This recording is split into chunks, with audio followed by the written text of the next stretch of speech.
sta by die braai met 'n glas in my hand. Die manne lag lekker, die vuur brand aan die kant. Hulle vra wat drink jy? Ek sê dis niks besonders nie. Maar toe die huis begin klingel, toe begin die storie. Moenie kyk na die bottel wat daar op die tafel staan. Dis daai koue ysblokkies wat met my kop gaan slaan. Dis die ys wat my dronk maak.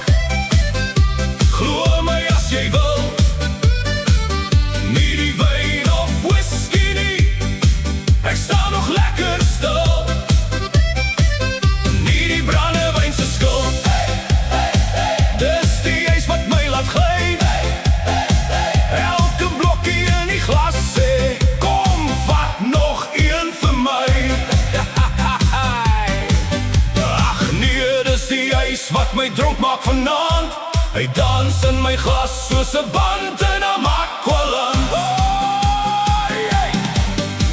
Die dans skittel koppe en sê, jy praat nou stront. Maar ek wys na die huis en sê, hy is die groot konfront. Die bottel staan nog half vol, hy is onskuldig soos kan kom. Maar hy huis laat my voete sommer roop, sonder rem of dom.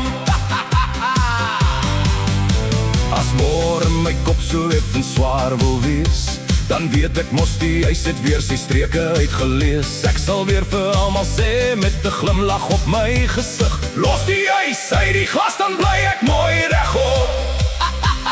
Dis die huis wat my dronk maak, hoor mooi wat ek sê. Nie die wyn of whisky nie, dis die huis se plan vandag. Nee, nie die brandewyn se skuld, ek sal daarvoor in staan. Al die huis uit my glas, dan kan ek nog huis toe gaan.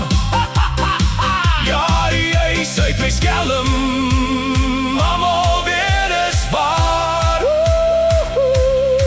Maar môre aan by die braai, is hy weer eerste dag.